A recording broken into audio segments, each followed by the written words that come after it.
All right, good evening, everyone, and welcome to our second HQ Sandton webinar, the HQ&A. My name is Andrew Patterson. I'm calling from Rainmaker Marketing, and I'll be your host for this evening. We've got an exceptional panel with us this evening, and our topic of conversation tonight will be focused around the benefits of investing in property off plan. And how HQ Sandton is the perfect catalyst to grow your property portfolio, whether you're a seasoned investor or you're a first-time buyer. As a reminder, just with HQ Sandton, we've got just under 93% of all the purchasing opportunities under 2 million Rand. This is a product that has been shaped and aligned to the market demand through our extensive research, and most importantly, a hugely talented professional team who have collectively introduced thousands of homes across the country. Just some housekeeping for those guys who are new to webinars. If your connection does drop, you can just go and click back onto the webinar link, and that will bring you back straight into the chat. We will be answering questions. This is a Q&A. So for all of those guys who are wanting to ask any questions around HQ, around property, around conveyancing, around bond origination, around project management, the development, please, there's a chat function available for us at the bottom of your screen. You can just go through those, and we'll try and get through those, or as many of those as possible over the course of the next hour. We will be recording this session, so we will be sending this through to everyone once we've completed via email, so just check that out. Check your inbox over the course of the next day or so, and we will be sharing our social links for Facebook, for Instagram, and for LinkedIn on the chat over the course of the period. So if you haven't liked our pages, go ahead and click on those when they do pop up, just so that you can keep up to date with the goings on and the happenings and all the key insights that HQ Sandton is going to offer. So just without further ado, we've got an exceptional panel with us this evening. We've got Julian Scher, who's the Managing Director of Strauss Scher. They are boutique property legal practice specializing in all aspects of the real estate law. So welcome to Julian. Thank you, Andrew. We've got Natasha Champion, who's the Regional Sales Manager at Uber. And Uber are regarded as the best in the industry when it comes to getting your bonds approved. How's it, Natasha? And then lastly, and not least, we've got Tim White, who is making a second appearance on our HQ webinar. He's the Managing Director of Profica, and they're the project management team behind HQ Sandton, which is arguably one of the largest sectional title schemes in the country at the moment. So welcome, Tim. Thanks, Andrew. Hello to everybody. Great. So I think, Natasha, I'm going to kick off with you first and foremost. We in an environment in property purchasing where the interest rate is still relatively low, but we know it has been increased over the past couple of months by a few basis points. Is it still beneficial to purchase property right now? So, we think of the market, before we went live, we think of the market normalizing as opposed to dropping at all. In fact, we all agreed that we were still pretty busy. And if we think about pre-COVID, the interest rate was around the 10% mark. So even if we do have another 3 MPC meetings before the end of the year, hopefully we'll only go up by 20 bips per meeting. So our crystal ball guys are saying by the end of the year, we should hopefully be at 8.5, notwithstanding the situation in Eastern Europe. We're still way below where we were pre-COVID. So time to buy is always now. Money's still cheap. And just for reference, bips, you're referring to basis points. So we're looking at another quarter of a percentage. So getting us up to 8.5 by the end of the year. Okay. And so a quarter of percentage over the next 3 meetings. All right. So, and then just in terms of that, can you explain how that influences your bond repayments when investing in off-plan property? So I usually use a kind of R1 million as its standard. So based on the latest 25% that happened in January, that's going to make an impact on a bond repayment on a R1 million bond of 150 Rand a month. So if you can work it out that way, every time we go up 0.25%, on R1 million, we're talking about 150 Rand extra on a monthly basis. So it's negligible. Look, these things do add up. And for investors, it's obviously a very tight calculation when they're looking at their margins. But we're not in big trouble yet. If we look at our past interest rates, we're still in a good place, Andrew. That's good to hear. And then, so Julian, just coming across to you, obviously the interest rates and securing financing at prime is critical to securing a property. But there are other additional costs that come with purchasing property. The benefit at HQ Sandton at the moment is that there is no transfer duty, as it is an off-plan residential development, but inclusive is all the bond and registration costs. So how does that impact a buyer's decision-making when it comes to purchasing property? Oh, that's a good question, Andrew. I think, the first point is that because you're buying it from a developer, it's brand new and it is the developer's stock in trade, and therefore the price that you see on your contract includes VAT. And whether you have a property that you buy from a property developer where it includes VAT, automatically there's no transfer duty payable. So there's no taxes payable by you as the buyer at all when you buy the property, because the price includes VAT. Of course, you're paying the VAT, but it's included in the price. What other costs people need to bear in mind is normally if you go and buy a property from anyone other than a project like HQ Sandton, or where their legal costs are not, if you like, included in the package, is you have to pay two sets of costs. One is the costs of the transfer, which is what the lawyers charge or the conveyancers charge to actually attend to the transfer of the property to you. And that often includes disbursements. For example, a deeds office charge now just to do a transfer is about 1,150 odd Rand on its own, just to do a transfer. And the conveyancers have a fee which they charge per tariff. And of course, there's VAT on all those fees too. Similarly with a bond. Whenever you register a bond, it's a separate legal transaction that's registered by conveyancers or attorneys, conveyancers on behalf of your bank. And again, in a normal course, you would have to pay those legal costs to the bank's conveyancers. And once again, there's deeds office fees and disbursements and the conveyancing fees. So in a scheme like HQ Sandton, you're probably saving in the region of about 40 to 50,000 Rand that you would normally have to pay if you went and bought, let's assume, a similar price product from a second-hand product, if you like, not one from a developer, or where you'd have to pay the legal costs yourself. So, and over and above that, transfer duty is only payable above 1.35 million or 1.45 million. So anything below that, there's no transfer duty anyway. But if you're buying one of the bigger units at HQ, again, you would have had to have paid, and you weren't buying it from a developer, you would have had to have paid transfer duty as well. So the costs mount up, and they mount up very quickly. So the nice thing here is the price you see is the price you pay.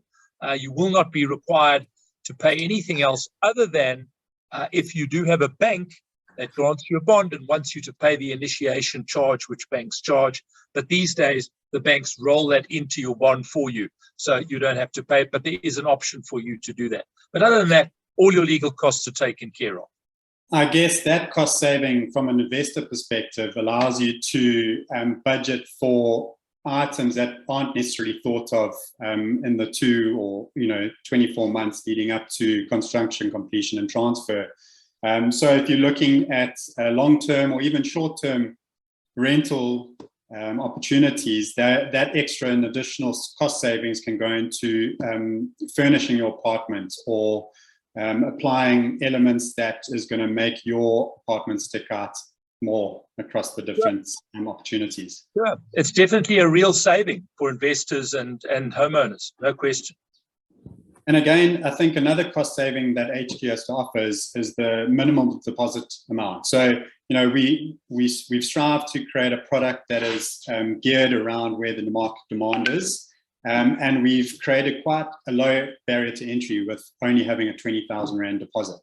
So, I mean, again, traditionally on a $1 million Rand, let's use Natasha's example, $1 million Rand of property, what would you normally be paying as a deposit amount, whether it's, an old residential property or flat? Well, that depends. Different products, different developers require different deposit. But certainly in the case of HQ Sandton, the deposit is low. 20% is a very small amount percentage-wise. On $1 million Rand, it's 2%, which is low. Most developers would ideally like to see a 10% deposit.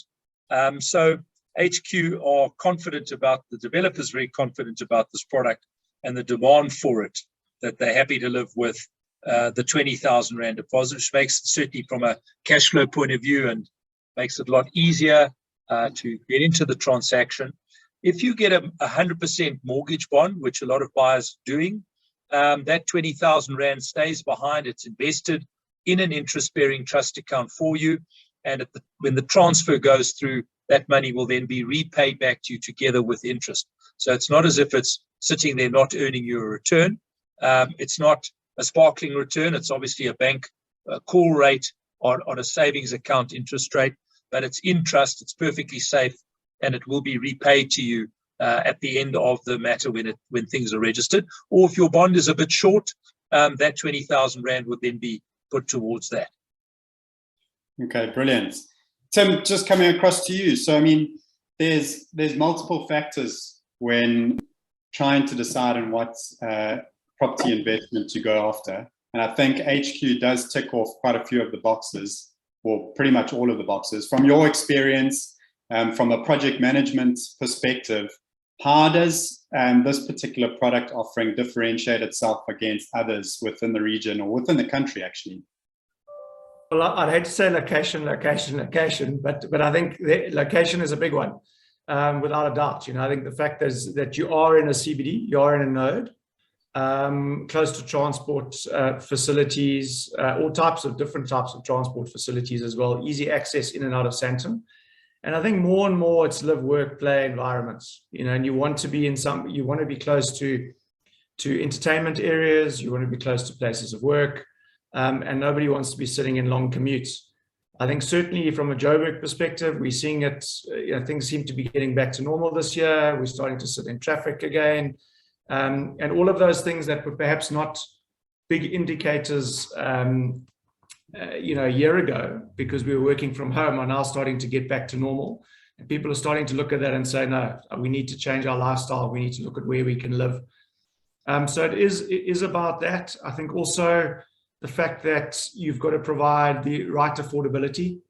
We did a lot of research and a lot of IP and years of expertise went into designing the product for HQ in particular.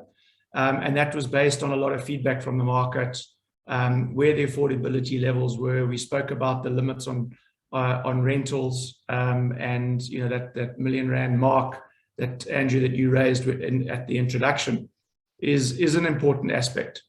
So that needed to be looked at. But again, also you're comparing new product to old product, and old product didn't have the amenities that people are looking for these days, like co-working spaces, like energy efficiency, for example. While we were on the call, I don't know if you noticed, my background went a little bit dimmer. Like the generator kicked in with the load shedding. So you don't get the energy efficiency in the old buildings and the old products, and the new products provide all of those aspects of it as well. So your utility costs are lower, and then on top of it, you have this beautiful entertainment area and roof deck looking north over the central park of Sandton. So lots of aspects for HQ. And I suppose just coming back to that, we spoke 93% of the product or the purchase opportunities are under that 2 million mark, but almost 44% of the purchase opportunities are under 1.5 million, which again, for someone to secure or an investment within the center of Sandton, or essentially Africa's richest square mile, it becomes a bit of a no-brainer. And I guess touching on that rooftop garden, that magnificent rooftop garden there, I think claiming to be the largest rooftop in the country at the moment, once it gets completed. We've got both a demand for end user, but investor. But I guess having these lifestyle and these amenities within the confines and space of HQ caters for a much broader market across, young millennials coming into the foray, seasoned professionals who are looking for unique living lifestyle opportunities in the heart of a bustling city, but then also from guys who are potentially looking for short-term rental opportunities where they provide an all-encompassing opportunity or offering to their guests. And I guess, HQ does play into that quite significantly. Absolutely, it covers all types of bases, Andrew. And I mean, based on location, we obviously do a lot of national conferences from an Uber perspective. And having stayed nearby, there's almost no need for a vehicle at all. So it's geared towards your international tourists, of which a lot of people will end those type of tourists, and they're coming back. Let me tell you, even our non-res buyers, we're seeing on an uptick. They're coming back, and really, I mean, just to echo Tim, their location can't be beat, and pricing highly competitive. Yeah, sorry, Andrew, if I can add to that as well. There's some interesting ones from a development point of view. I think a lot of the developments need to take cognizance of what's coming up in the future, what's planned in the future. We've seen it in some nodes where buildings have gone up, guys have bought apartments, and then 5 years later, they're looking 20 meters into another apartment from another developer. And I think that's quite critical as well. So the benefit of HQ in particular is the fact that the community around that and the known developments around that are known, and the development potential is known, and then the north-facing views onto the park are uninterrupted. And that's one of the important aspects as well. I can echo that. I mean, the site itself, I've been involved professionally with a couple of buildings right near it. The Capital Hotel, which is an unbelievable high-quality building, is literally just, walking distance around. It's right there. And of course, Metropolis on Park is a very prestigious apartment block. And both of those are modern, very good-looking buildings. Their outside appearance is really good. So you really have a CBD-type vibe there by looking into some really good quality buildings.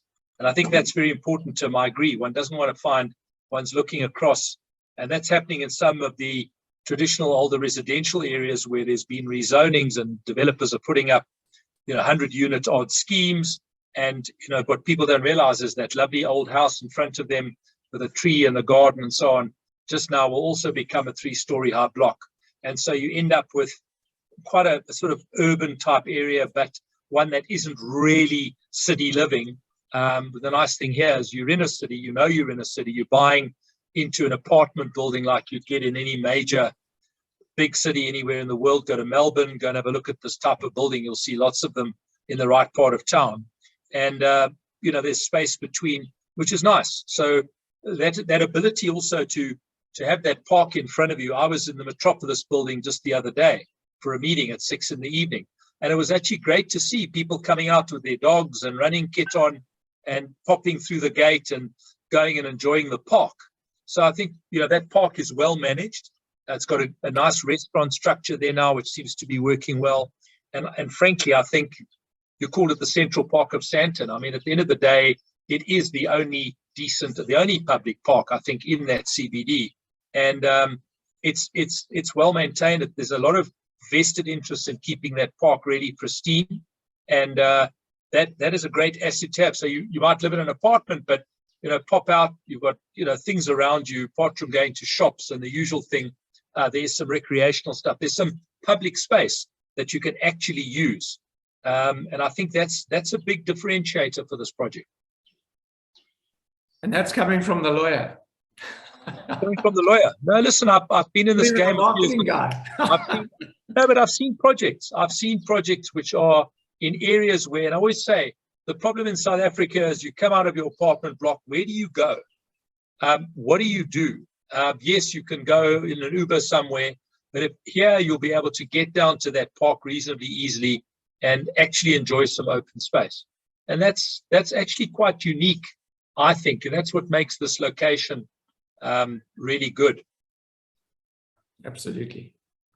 And I think I know, previously in our previous panel with the HQ Sandton webinar, we had the architects and the interior designers included in the conversation, was how the integration of HQ and the park has been crafted and designed specifically. And I know, Tim, your image and your background there specifically showcases, in actual fact, all of your background images showcase how much effort has gone into greenifying the building, and how that if you were essentially standing from the park looking in or from HQ looking out, you wouldn't know where one ends and the other starts.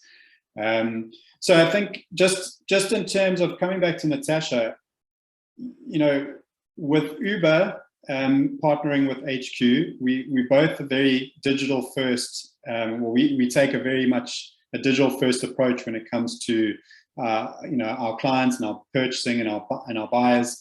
One of the key elements that we have to offer within HQ is the OBR, which is the Uber bond indicator.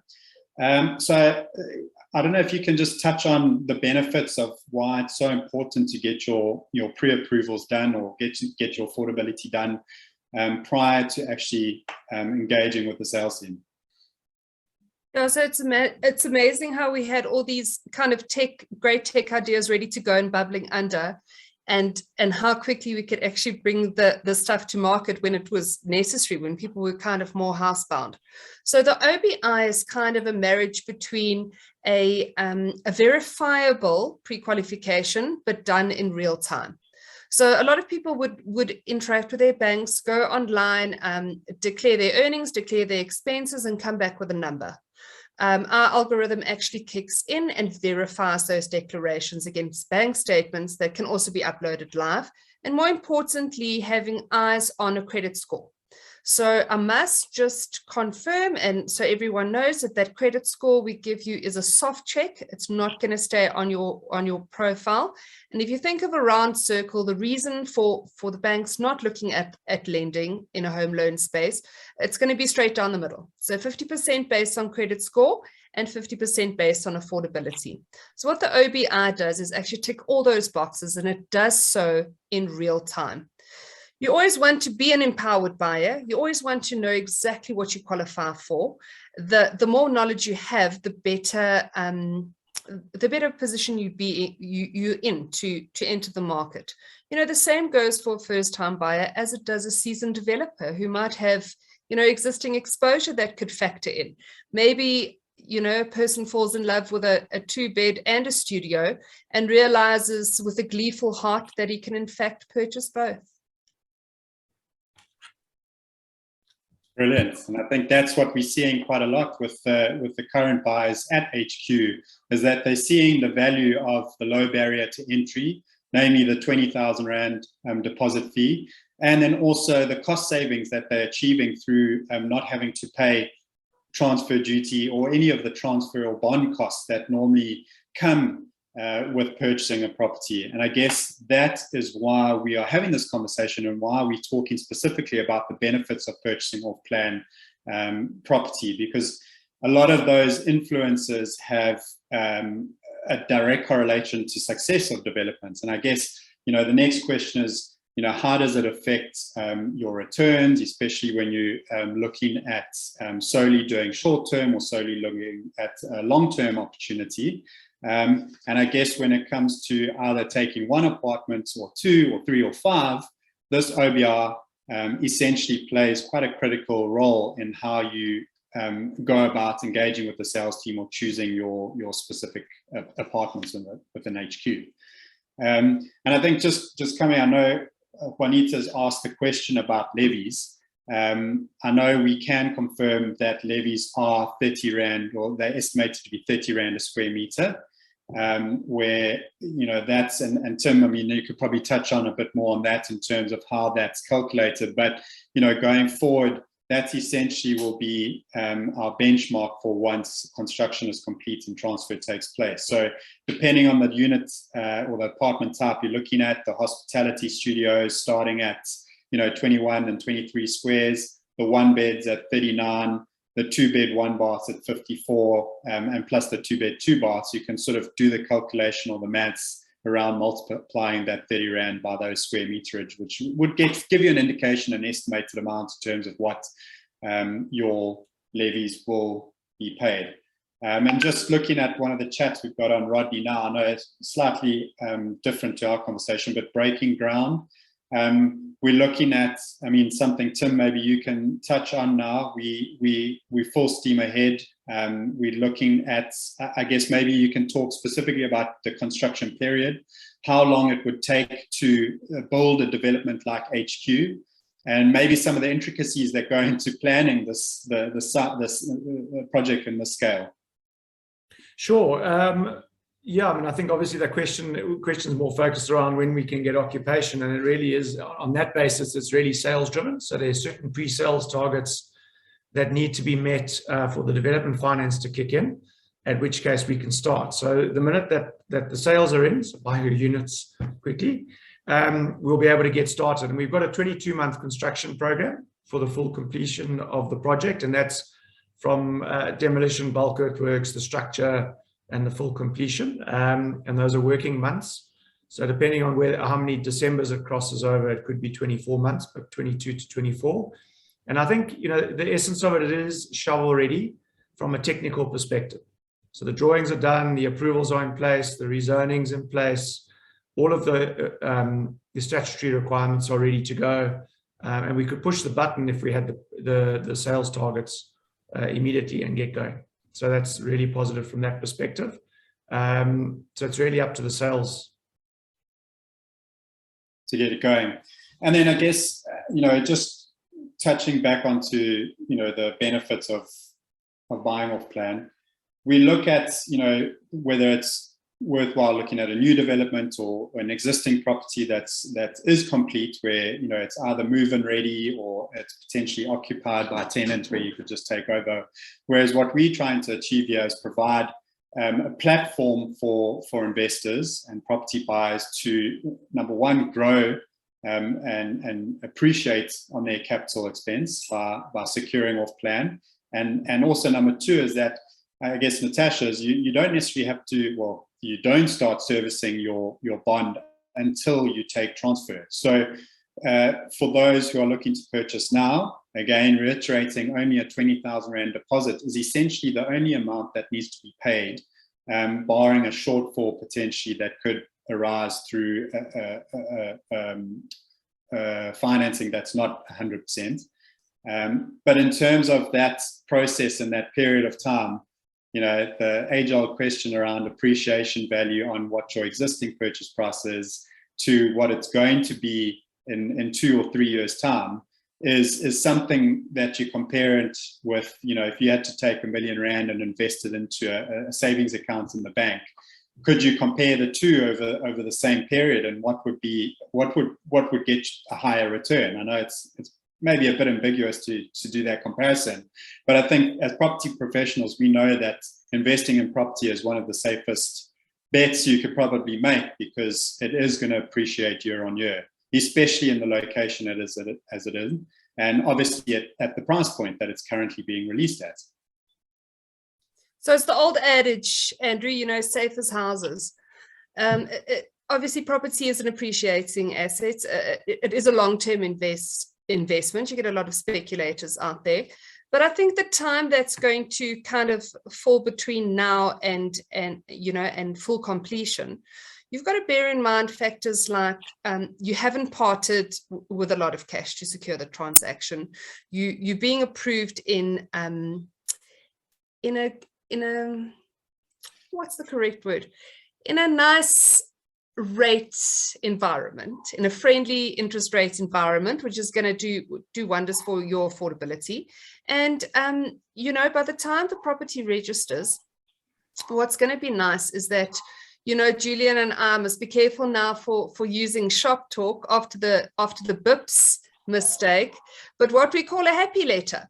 So that property can't register until that client has signed off a happy letter, done a full inspection of that unit and said, I'm ready, ticked all the boxes, and at that time, it's going to go to registration, and then only we're going to start servicing it. You know, so from an expense perspective, bar your 20,000, which, let's face it, is basically a tank of petrol, you aren't going to part with any cash. Heaven forbid. I think on the, you know, if you're looking around as an investor, you're looking at you're comparing what's in the market currently to what you can purchase now and secure in 2 years' time.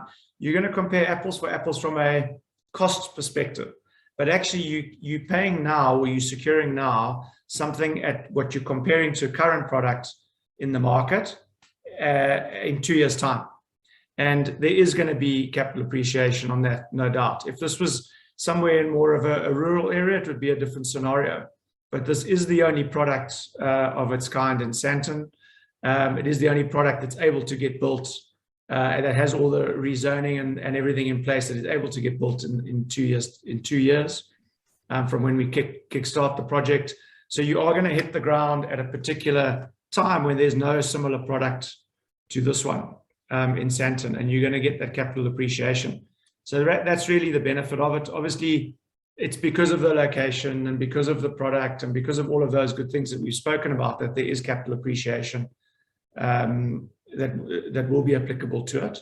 And then again, on top of that, you're getting a nice brand new apartment with state-of-the-art finishes, with the latest specifications, with energy efficiency in the building, and all of those good things that you can't compare to current product in the market. And that's really why off-plan, for me, in my personal capacity, makes a whole lot of sense from that perspective. And when you're an investor and you're looking for people to rent, I've got this in one area not too far from here, where I've got a new product and an old product, and I can't get anyone into that old apartment. It's just not happening. They want the new apartment, even though it's smaller. They just want the new feel, the new look and feel. It's true, you know, it's, even in the resale space or the secondhand market, you know, to get a property up to these standards, you're going to have to throw money at it, which is going to be a capital expense that you're going to have to part with upfront, or indeed borrow extra anyway, which is going to eat up your margins. Yeah, I think as we've mentioned, you don't have the facilities. You know, that old product doesn't have the latest facilities that everyone's looking for. Yeah.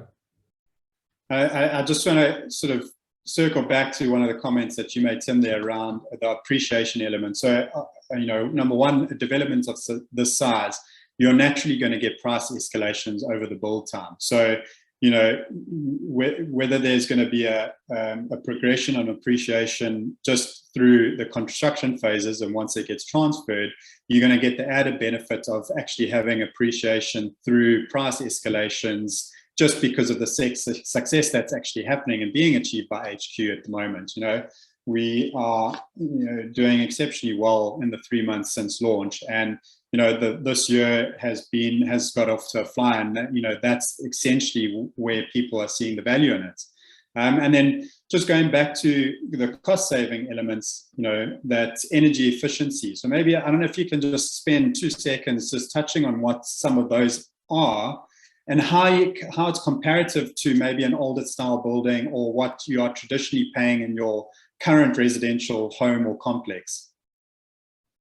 Sure. I mean, there's a detailed spec list, obviously, on the website with all the details there. But I think the one standout feature is we have Egoli piped gas down Catherine, which is obviously being used for the hot water system and some of the aspects of the building. So from that perspective, there's an alternative to actual just normal power and normal electricity, and it's been looked at quite sustainability from that perspective. I think also the big factor is we forget that the building regulations have actually shifted in the last couple of years. So now, to get a building compliant, to get building plan approvals to start the construction, your energy efficiencies and the design of your building has to be at a different standard to where it was 5 years ago. So that already is pushing the fact up that the new buildings are far more insulated, far more energy efficient from that perspective. And then, of course, you've got all the add-ons and the mod cons and the different types of energy generation, which help with that as well. which Okay, will be thanks. negotiating at these levels in terms of volume, I would imagine, you know, also more cost effective than buying a second-hand property and installing it on a once-off basis. Absolutely. And then again, on that side, there's some PV panels on the roof as well. You can see that. but I think, Tim, you talked about it in the beginning as well, and I mentioned it about having a professional team a hugely talented professional team who's been able to identify, you know, these cost-saving initiatives, and essentially through that have passed on those cost savings to the purchaser by having a price point at 93% under 2 million Rand within the, you know, Africa's richest square mile. And again, it plays right in the perfect zone of investor buyers.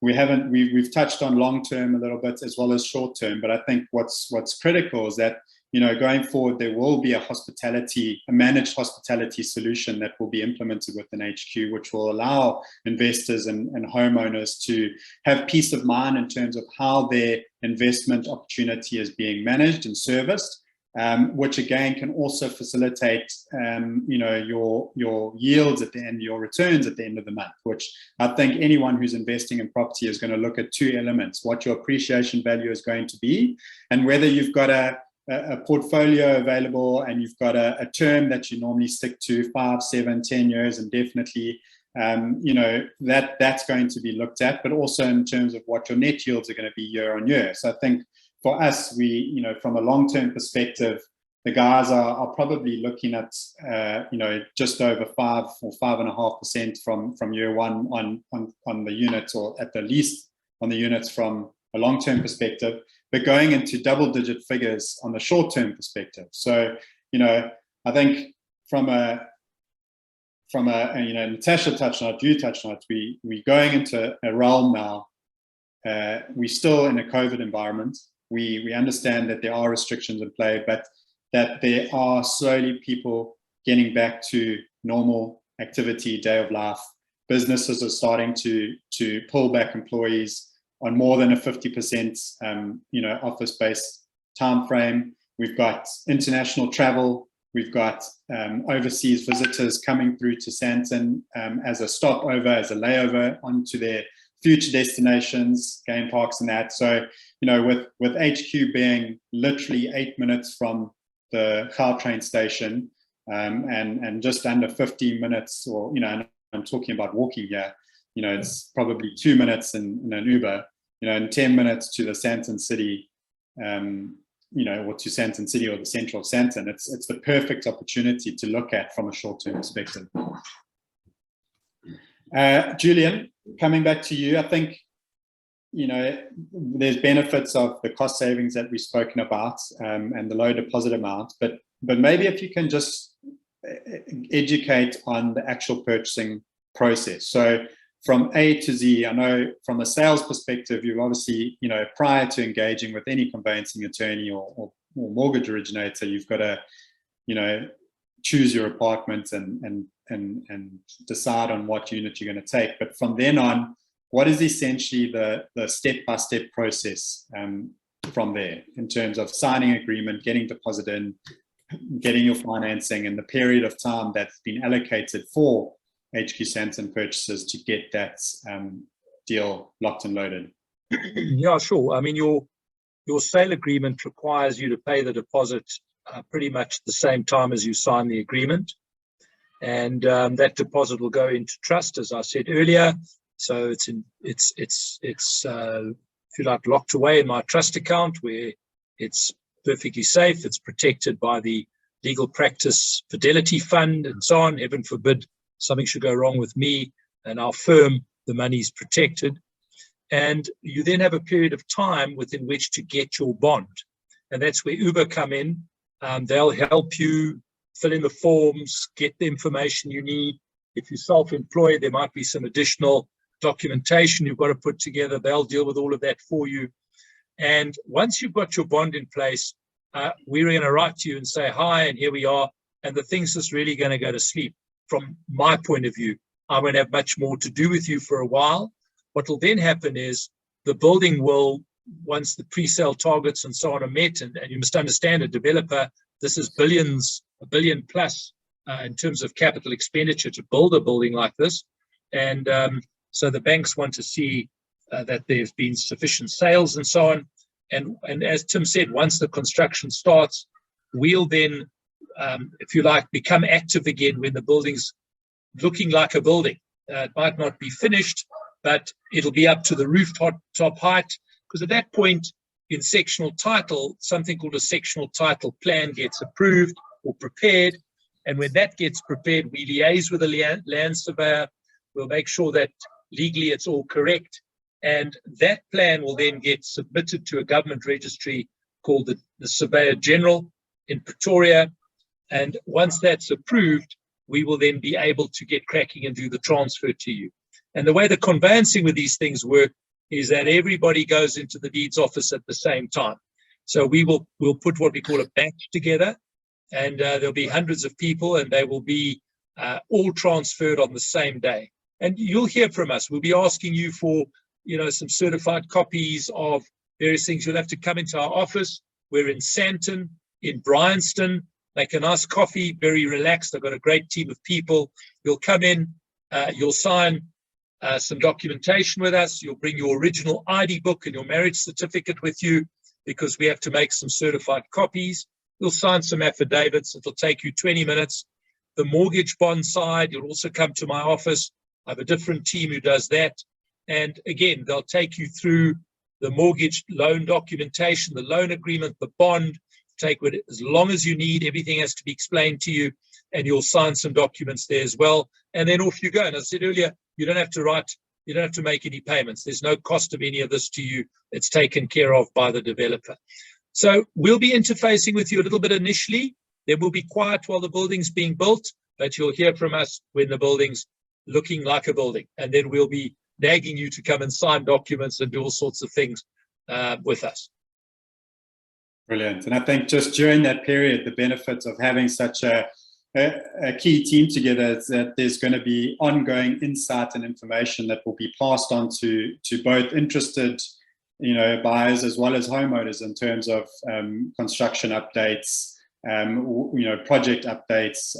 Everything that happens within HQ and the realm of HQ will be fed back either via social channels, which have been added onto the chats over here. So if you haven't liked those pages, give those a like so you can keep up to date, as well as via email and through these HQ Q&As and these webinars, which will be ongoing over the course of the build period.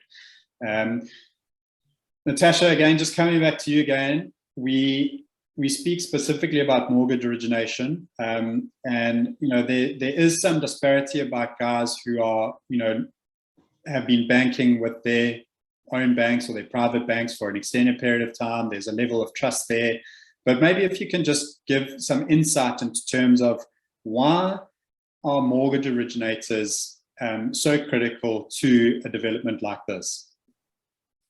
So I think if we watch the shop talk again and chat more on layperson's terms, Uber Home Loans is a home loan comparison service. So basically what we're here to do is not only make sure you're getting the best deal, but do so in the most efficient and fastest way possible. So I think a lot of people have got relationships with their banks, and I value loyalty just as much as the next person, so I can understand that.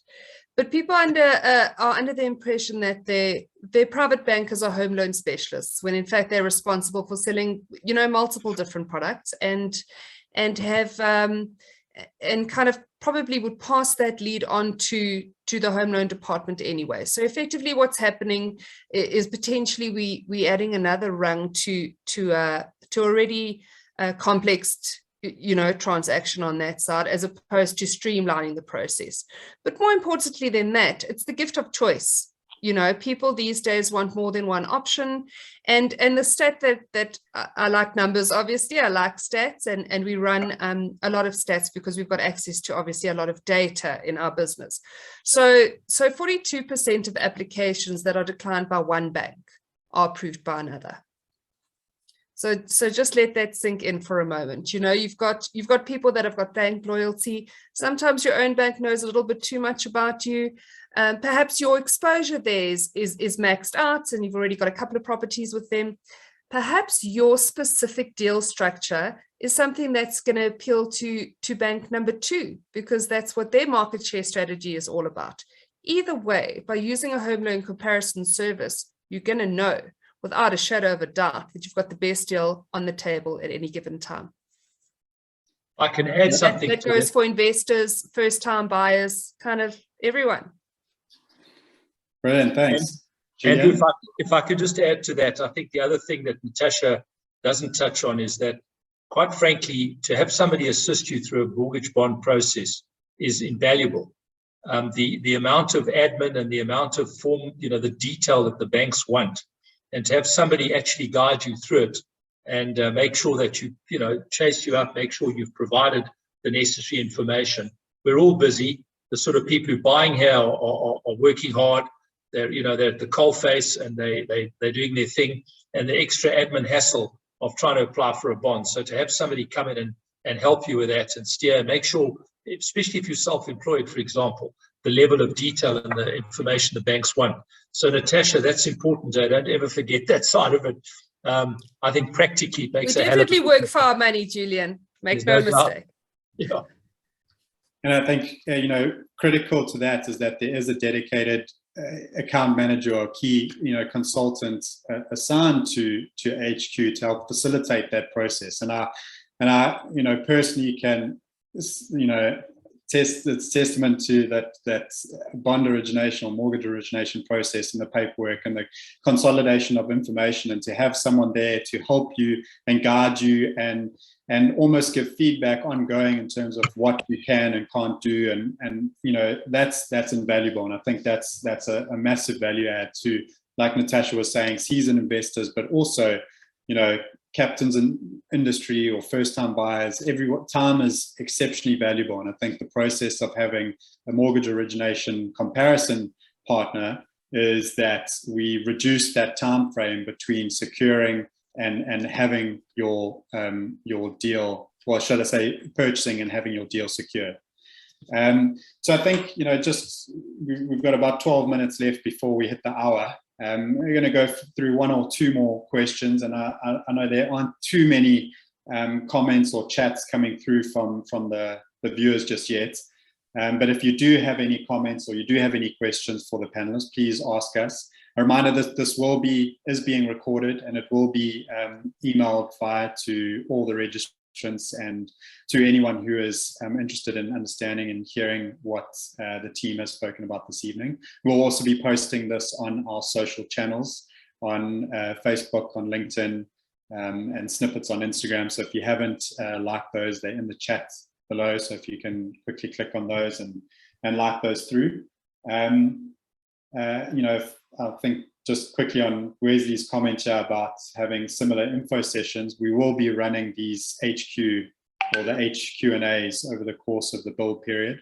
And we'll be differentiating them each and every time, very much focused on a property, on new developments, off-plan purchasing, and making sure that we are providing and educating everyone to the best of our ability in terms of why this is such a premium opportunity not to miss out on.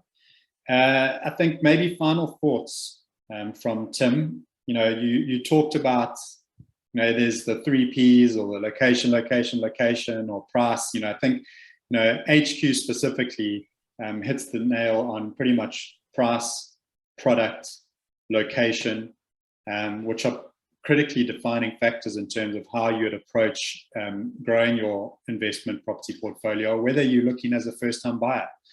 So, is there anything that you'd like to add just in terms of, those guys who are potentially on the fence now?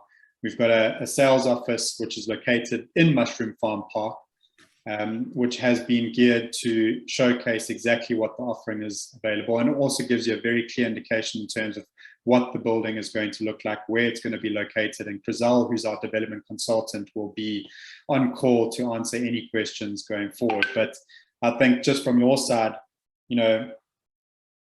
any final thoughts, I guess? So yeah, interestingly, I think final thoughts, to take my project hat off and put my personal hat on. You know, I've managed to buy my first property, I think in my late 20s, and it was a hell of a struggle. It really was, to get the funding in place and to get it done. And it was a small apartment, and but you get your foot in the door as early as you can. You get the foot in the door. It was an off-plan property, so I was able to get a good loan to value and not put in too much equity, and it was affordable.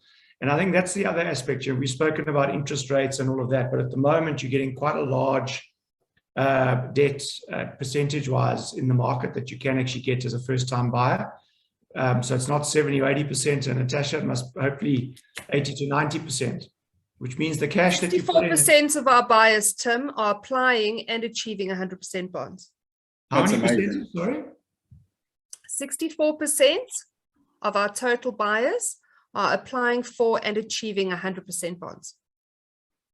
Well, that is unbelievable, because that just provides you with your foot in the door to your first property to get started. And you've already got, by the time you take transfer, you've already got value in that property, and it's the right product, and you're able to get some income coming in, or you're able to stay in it yourself. And it just makes sense, and it gets your foot in the door on the property ladder. And Andrew, you mentioned it earlier about equities and going onto the stock exchange. Shares on the stock exchange can go to zero. An apartment value cannot go to zero. There's a threshold of value. It can only go up, hopefully. And really that's the beauty about property. So personally, I like it. I've got a couple of apartments that I've managed to do over the years myself.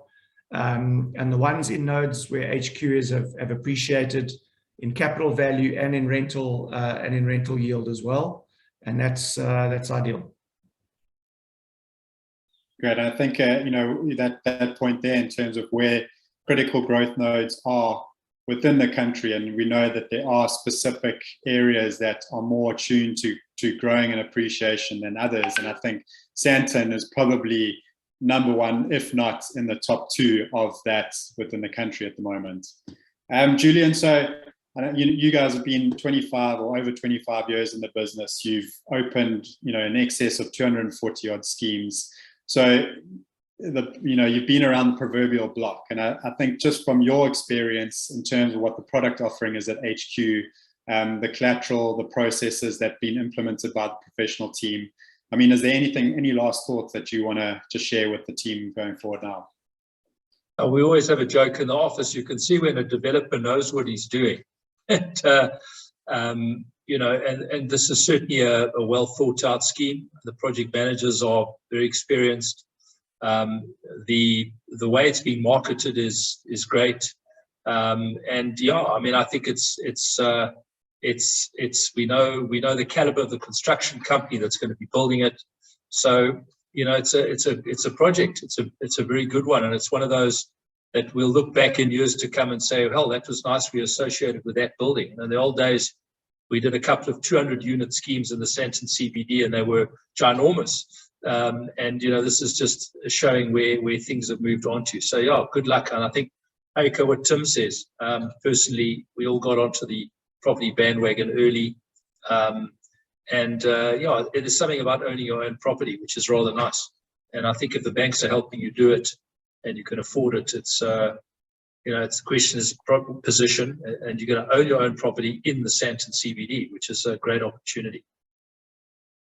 Thanks, Julian. Natasha, we started with you. I think we're going to end with you. You know, our focus this evening has been, you know, the benefits of investing in off-plan property. We've gone through quite a few different areas of information and key insights around this, and I think the question still is asked by everyone is, you know, is it good to purchase property right now? And so I think if you sorry, Andrew, I think if you're sitting around the table, for me, it's my folks. Oh, you know, if only your father had let me purchase that place at this time for this amount of money, we'd be millionaires right now. And it's kind of more stories like that that you often hear, even, you know, even around the bra on a Saturday. So I've gone to, you know, not quite as long as Julian. I don't know about Tim, but been in home loans for 20 years next year. And never heard a story about a property someone didn't wish they bought. So I think the time to buy is always now, and rate wise, affordability wise, it's a great time. It's a great time, and it's a great product. Perfect. Thank you. And I think, yeah, we almost on the hour now. I just want to thank all of you guys for joining us this evening, Tim, Julian, and Natasha. I'd like to thank all the viewers, our participants, and the registrants. Thanks for spending the last 50 odd minutes with us. I know it's a busy time and it's towards the end of the week. Again, just reiterating, we will share the recording of this HQ webinar with you via email. It will always also be posted on all our social feeds. So if you haven't liked them, just click on the links below. And once again, just want to thanks everyone. Thanks, Tim. Thanks, Julian. Thanks, Natasha. And hope everyone has a good evening. Thank you, Andrew. Cheers. Thanks very much. Cheers, guys. Bye-bye.